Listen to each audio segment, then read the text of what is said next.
I mean, you have, I think all four of your books are still on the New York Times bestseller list, last time I checked. How do you feel like when you have somehow mustered up this massive following, how do you feel the impact of your writing has on what's the impact of your writing on the world? And does that change you when you're thinking of new ideas for books? Well, you never know. The thing is, I have no clue about what impact, if any, my writing has on the world. You can never know that. I mean, people take things and they personalize them and change them, and as they should. So I don't feel like I don't think I'm powerful. I think that lots of people read my books. That's as far as I can go, and it doesn't change what I write. I write for the same reasons I've always written. I just write about what I'm interested in. That's all I can do. I can't imagine any kind of. I'm not becoming some. I'm not the pharaoh of or some giant titan, kind of controlling large numbers of people. I'm just a guy in my apartment. Oh, no, you are a pharaoh in this room. Trust me. Trust me. I feel like I'm doing a very lame interview. I'm overly excited. Starstruck. How do you come up with your ideas for these books? Or for your articles for The New Yorker? Well, people tell you stuff, and you run across random things, and sometimes you get desperate, and you start rooting through your files to try and find some idea that you might have abandoned once. That would be, there isn't a kind of process. It's a very random, I spend an awful lot of time hunting for the next idea and making lists and notes and reading random things, looking for inspiration. It's sort of a full-time job. They don't pop out of my head. I have to kind of search the world and find them. And how did you really get into human behavior? What kind of triggered that?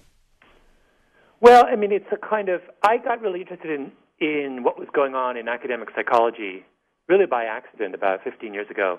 And it just struck me that there was so much cool stuff that people in academia were writing about and thinking about that hadn't been exposed to a wider audience. And it just struck me that it was such a wonderful opportunity for a journalist to come along and be a kind of middleman between academics and the general public. So that was how that sort of started. I just thought, of all of the things that go on in academia, that's the one I can understand. I couldn't play that role for physics. I'm not smart enough. Or for math, but I can do it for psychology. So it was just a kind of what was most accessible to me as a B student from the University of Toronto. As a B, yeah, that's the thing, eh? B student. I just think it's amazing how you can take an academic argument and then you seek out these amazing real stories to illustrate the point.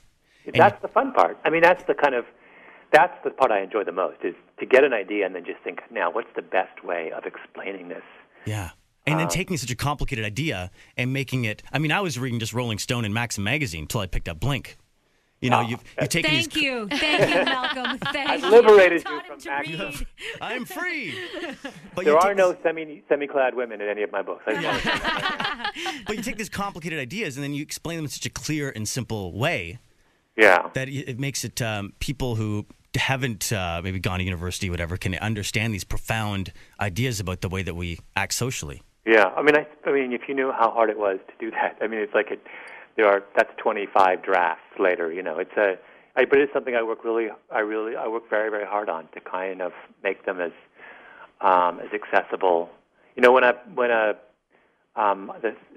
highest praise I can get is if a parent says, my 13-year-old read your book and loved it, and I just think, if I could write a book that can be read by adults and 13-year-olds and both can enjoy it, then I have succeeded. Bingo, there you go. I think it's time to buy a fancy car. Mm-hmm. Where's he going to park it? He's in New York. Exactly. What's he going to do? Stick to the bike. Oh, man. Well, thanks for giving us a couple minutes this morning. I think we're supposed to have 5 minutes, and he's given us 15 already.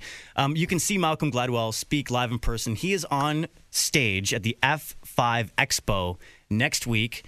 Tickets are $300, but you get I think there's 30 or 35 different CEOs that are all speaking. Full day event. Yeah, and Malcolm's on from 3 till 4 o'clock. What's the actual day? It's next Wednesday, at the Vancouver Convention Center, and you can get all the info at letter F number 5, so f5-expo.com. Such an honor to talk to you. Great. Thanks so much. Malcolm Gladwell, everybody. Thank you, Malcolm. Gladwell, there you go. Put your hands together. Okay, you're sweating. You need to go to the bathroom. I should have taken my Your shirt hoodie off first. Yeah. Did I blow it? No, you're okay. I mean, I actually felt like I was freezing up there.